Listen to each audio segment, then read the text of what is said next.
In this video, we're going to talk about React Native Expo push notifications, specifically for Android, getting you all set up for production mode in Android. We're also going to show how to create an APK file with a new EAS Build system that Expo just came out with. You'll be able to create an APK file that you can put on your phone, and we'll go ahead and send ourselves a push notification to an actual Android phone in this video. Before we get started, if you like videos about React Native, Expo, Flutter, things like that, make sure to subscribe and hit the bell icon. We come out with videos all the time. We'll go ahead and get started. Your first step, if you haven't already, is to go to nativenotify.com. Click this sign up free button. It's free to sign up. There's no credit card required. That should take you to a page like this. You'll want to click this create an app button. And we're using React Native Expo for this video. So you'll want to click that button. That'll take you to a page like this. If you haven't done this already, you'll want to follow this start here guide. It only takes about a minute to get up and running. You just have to install Native Notify and copy this into your app.js file and you're done. You're already set up. If you haven't done that already, here's a video that walks you through how to do that. So that will get push notifications working in development mode. To get push notifications working in production mode for Android, you'll want to click here on this Android setup guide, and you'll want to follow these instructions.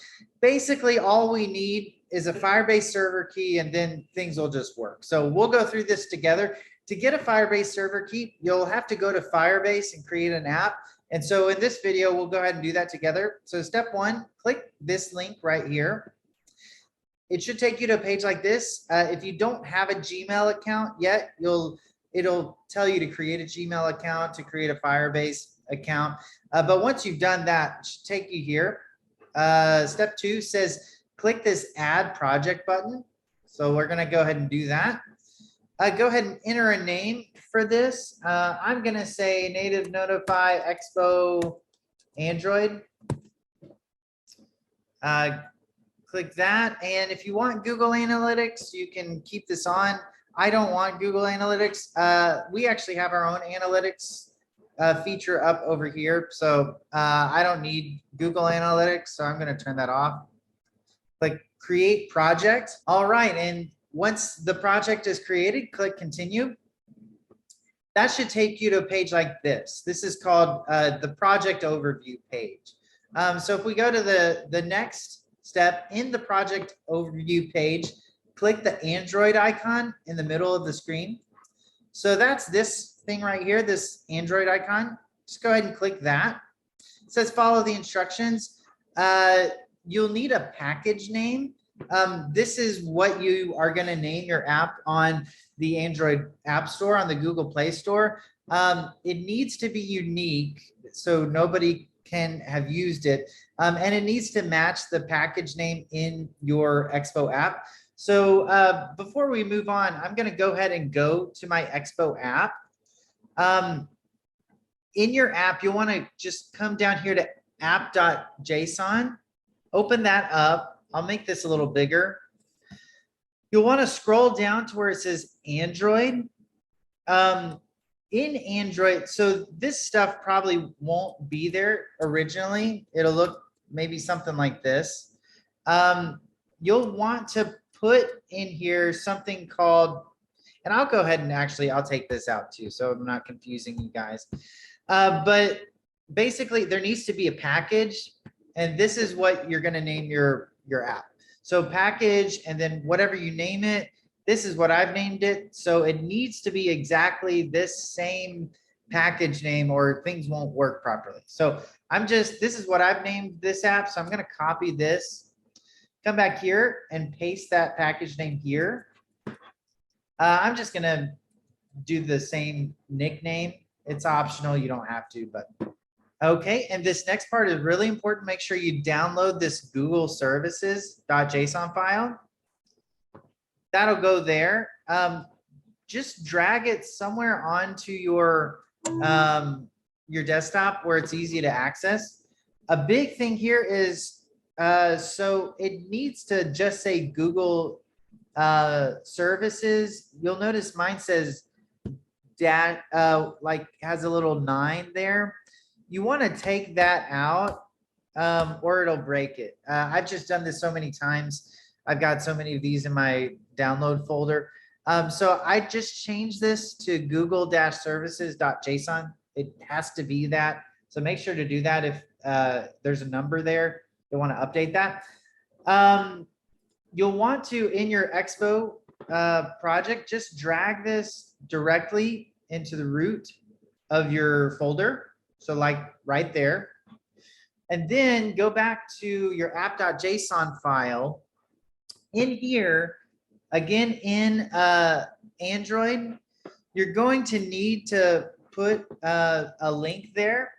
And so I'm going to go ahead and put this back. So what that is called is Google Services File in camel case, Google Services File. And then you'll want to just put a ./googleservices.json. What that is basically saying is the way you can find, it's letting the app know where the Google Services file is located. And we're saying it's located in the root of the app. So that's what you would do right there. All right. And you can click next. You don't have to worry about any of this step 3 part. Expo handles all of this for you. So you don't have to worry about this at all. You can just click next.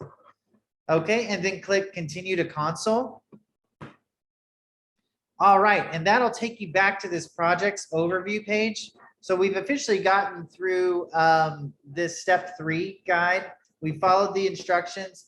Now step 4 is click the gear icon up here next to project overview. It's this one right here. This is the gear icon. Click project settings. Okay, and then step, so yep, that's step 4. Step 5 is click cloud messaging. So that's right here. This next part is real important.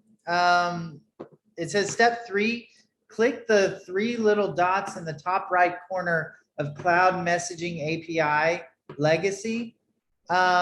They've recently switched to this thing here. They're trying to get people to use this, but you don't have to worry about that. What we actually need is a cloud messaging legacy server key. So here you'll notice there's this 3 little dots right here. And if you'd like to watch a funny video on how stressful it was for me to figure out how to do this, you can see this video right here. It took me like 2 hours to figure out that I can just click this 3 little dots thing here. Click manage API. It'll bring you here. And then you just click enable. Click enable. Wait for that to finish loading. All right. So it finished. So I'm going to exit out of here. And now you can just refresh this page. And there it is. There's your server key. So I'm going to go ahead and copy this server key. This is what you need for the next step. So just go ahead and copy this. Come down to step 7. Paste this here in this input right here. Paste it right there. Click save. And congratulations, you're done. Push notifications will now work in an APK file. It'll work for an Android app on the App Store. A big thing here, though, is the way to test your push notifications for Android. From here on out, you can't use the Expo Go app anymore. If you're in development mode, maybe you've been using the Expo Go app to test push notifications. Well, once you put in an FCM server key, Expo Go push notifications no longer work. That's development environment. Now, the only way to test it is in a production environment, which would be to create an APK file, put it on your phone, and test it out that way. Or you can go ahead and publish it to the Google Play Store and test it out that way. So we're going to go ahead and do that together. Sometimes it's kind of complicated to create an APK file with a new system. There's a new system called EAS Build. I'm going to show you now how to create an APK file using the EAS Build. And the way I'm going to do this is I'll put this link in the description below, but I've bookmarked a page called EAS Build APK.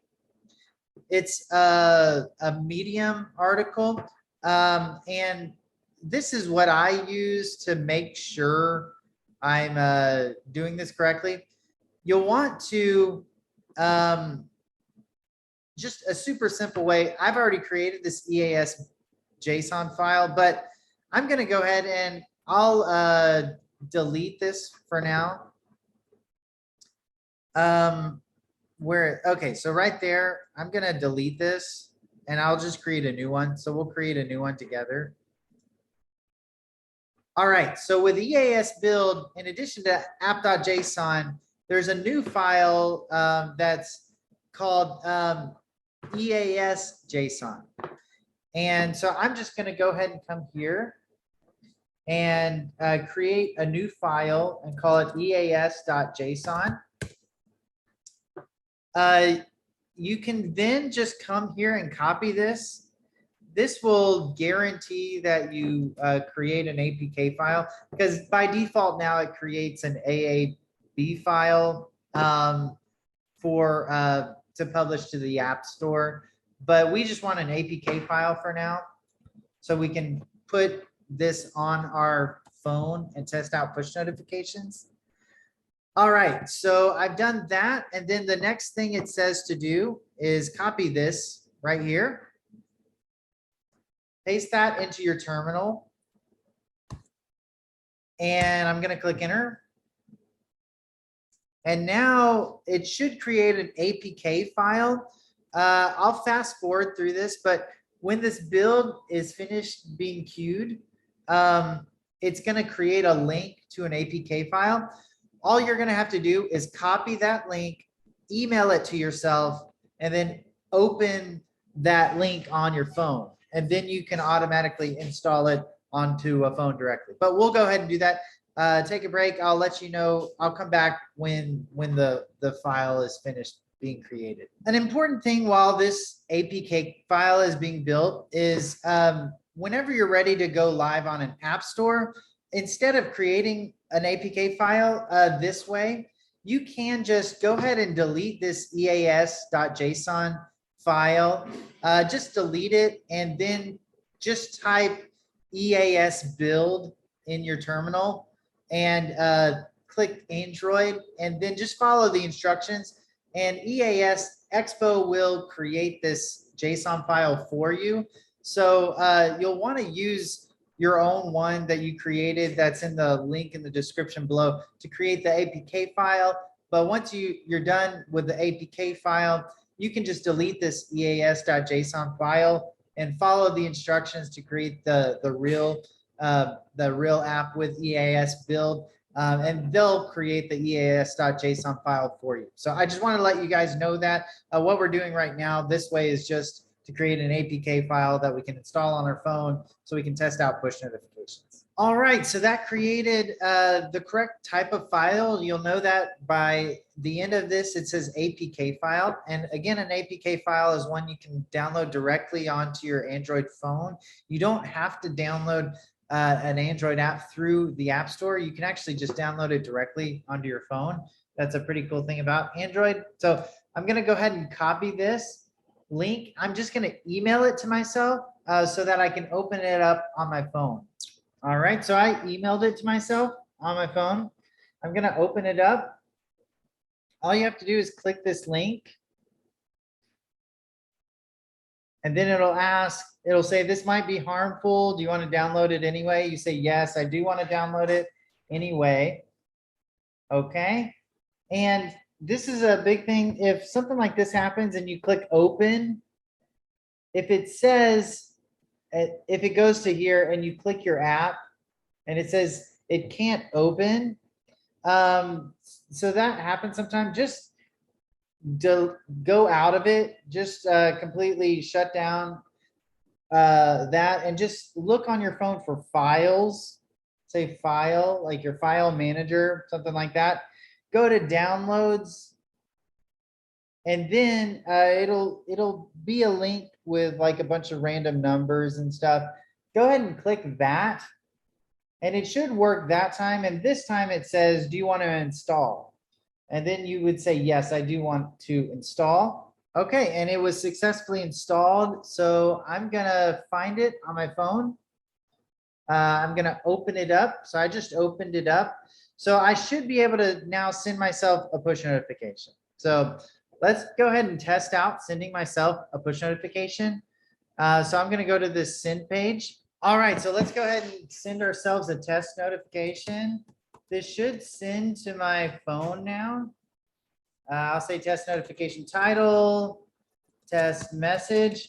And this is a cool thing with this new system. You can actually send big pictures with your Android push notifications, which I think is awesome. So I'm gonna look up funny horse pictures because I think funny horse pictures are pretty awesome. So I'm gonna find, this one's kind of funny. So let's go ahead and big thing, don't just copy the link. Make sure you open the image in a new tab if you're using Google, because you need this link here with like that says .jpg. If you don't open the link in a new tab, the link will be messed up, so it won't work. So, all right, so let's go ahead and put that there. We'll check my phone. Let's see if it'll work. Okay, there it went. You see, there's the horse picture photo. And there we go. It worked. All right, so this is an APK file on my phone. So this is an actual Android app, like a live app. And so just before you go live with your push notifications, for Android, you'll want to make sure to click this Android setup guide to get it up and running. You saw it's pretty simple. All we just need is a server key, a Firebase server key, and everything will just work. Thank you for watching this video. If you like the video, make sure to like the video, subscribe, hit the bell icon. We come out with videos all the time. Thanks for watching the video, and I'll see you next time.